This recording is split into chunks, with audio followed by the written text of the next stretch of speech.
Well, hello and welcome back to my channel today. I've got some exciting news and insights to share with you about the South Florida real estate market, specifically on the beautiful Treasure Coast. Well, I'm going to break down the latest trends in this sunny part of the Sunshine State and give you information on this real estate market and explain, is it hot or not? There's a lot of data that goes into this, and the more you know, the better decision you will make. I have the most recent housing numbers to keep you well informed. Well, if you're new to my channel, I'm Maria Wells, located on the Treasure Coast of Florida, which includes some of the towns such as Stuart, Jensen Beach, Hobe Sound, Palm City, and so many more. But before we dive in, don't forget to hit the subscribe button and ring the notification bell so you will never miss an update on the Florida real estate scene. All right, so let's kick things off with a market overview of the Treasure Coast real estate market, specifically Martin County. Well, as of the latest data, which is August of 2023, we've noticed that sales are down by about 12%, and that's because of a couple reasons. Number one, which is what most of us know, the higher interest rates are dominating the market and either keeping sellers in their homes or stopping potential buyers from qualifying for homes right now due to the continued rising home prices. So even though the median sales price dipped this past month in this area, surrounding areas and statewide numbers increase, and because of the supply and demand, housing prices are staying solid. There are a few more reasons why this is occurring, and more about that in a minute.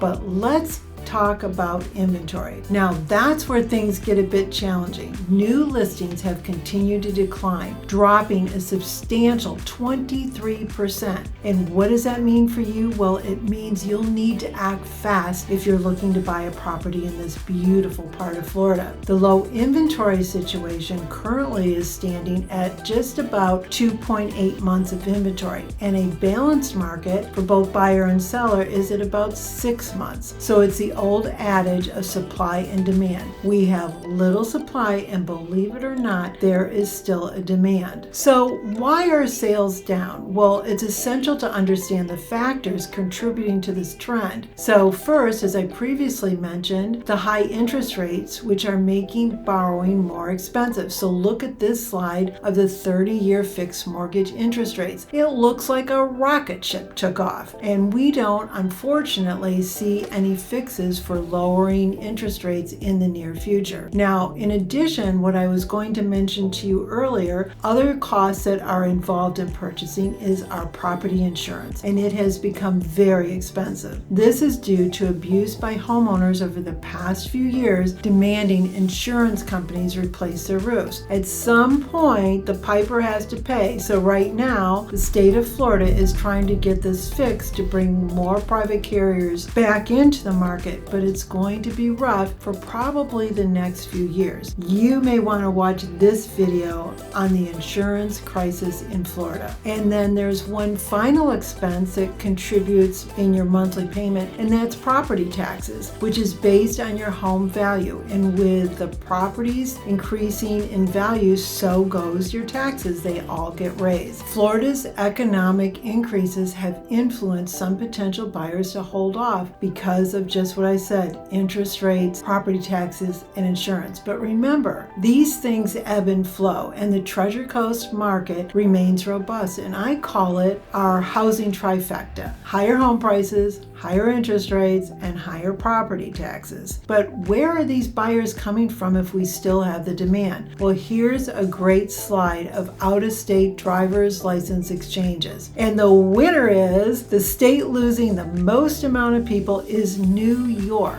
They are our biggest population of refugees. They are used to all what I just mentioned: higher home prices, higher taxes, and insurance. So who this market is really affecting are Florida residents who want to move up. Those coming from out of state, it seems to be working out well for them. Now, let's talk about the silver lining of the upside of rising prices. For homeowners, this is actually great news, right? It means your investment is appreciating. If you're selling, you might fetch a better price for your property than you would have even a few years ago. And for buyers, while prices are up a bit, I just want to let you know that the Treasure Coast remains a very attractive and affordable option compared to some of the other parts of Florida. I like to say on the Treasure Coast, charm converges with beach and water lifestyles complemented by its friendly people. So I want to give a few tips for buyers. All right, if you are in the market for a home on the Treasure Coast, here are some quick tips for you. First, get pre-approved for a mortgage to make your offer more attractive to sellers. Second, be prepared to quickly make a decision when you find a property you love. With low inventory, homes are selling fast. And finally, don't go it alone. Work with a local real estate professional who knows the ins and outs of this market and to get you that home. In conclusion, closed sales are down, mortgage interest rates, property insurance, and property taxes are up. While the Treasure Coast of Florida has seen a slight slowdown in sales, it's still thriving and a very desirable place to go home. The rise in median sales price, though modest, indicates a very healthy market. So is it hot or not? It is hot if you want to try to buy because of the low inventory. It's still not affordable, and I'm not sure when that's going to happen anytime soon. The only thing that we can control from the housing prices are hopefully our insurance rates decline and the interest rates, making it more affordable. That's a wrap for today's update on the Treasure Coast real estate market. Thank you for joining me, and if you found this information helpful, please give me a thumbs up and don't forget to share your thoughts or questions in the comments below. I love hearing from you, and of course, stay tuned for more exciting real estate information, and in the meantime, happy house hunting.